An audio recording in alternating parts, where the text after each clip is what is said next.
Hello friends, Vijay maths for all में आप सभी का स्वागत है। आज हम क्लास 10th का प्रश्नावली 3.2 का प्रश्न 3 का पहला भाग हल करेंगे।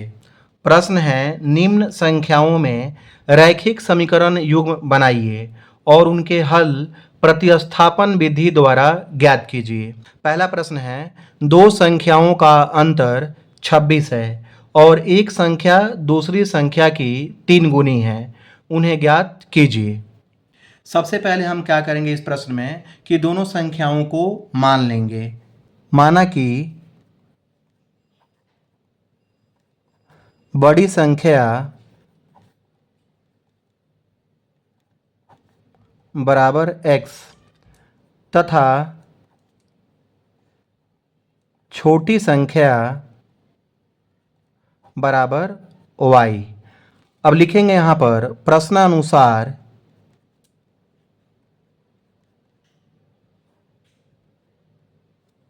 प्रश्न में क्या है कि दो संख्याओं का अंतर 26 है।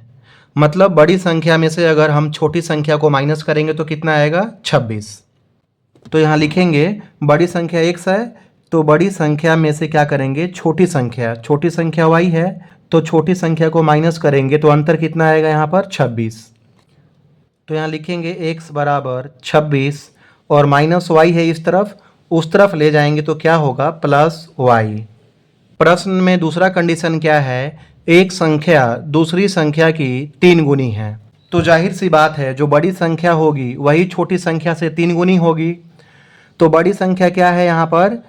x है और छोटी संख्या क्या है? y है। तो बड़ी संख्या ये 3 गुनी है, तो दोनों को अगर बराबर करना है तो क्या करेंगे? छोटी संख्या में 3 से गुना कर देंगे तो दोनों क्या हो जाएंगी? बराबर।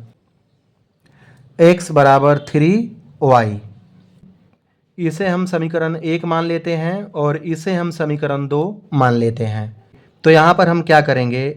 x का मान क्या है? 26 प्लस y। तो दूसरे समीकरण में क्या करेंगे? x का मान, x के जगह पर हम 26 प्लस y रख देंगे। यहाँ लिखेंगे x का मान समीकरण 2 में रखने पर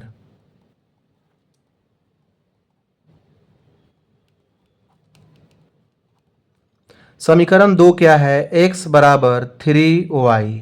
तो x का मान क्या है यहाँ पर? 26 प्लस y बराबर 3y।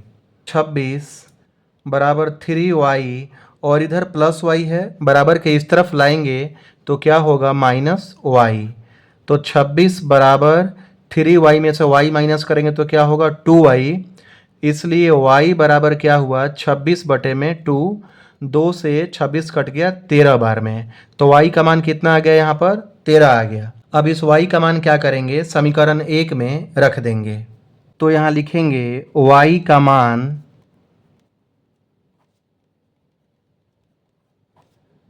समीकरण 1 में रखने पर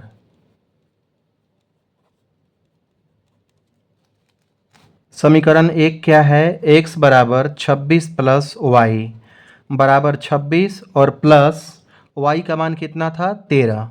तो 26 में 13 प्लस करेंगे तो कितना आएगा यहाँ पर? 39।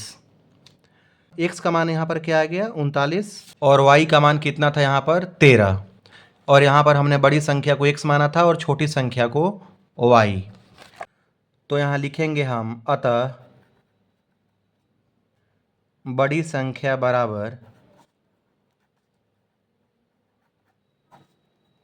39 तथा छोटी संख्या बराबर 13। यह हमारा आंसर आ गया।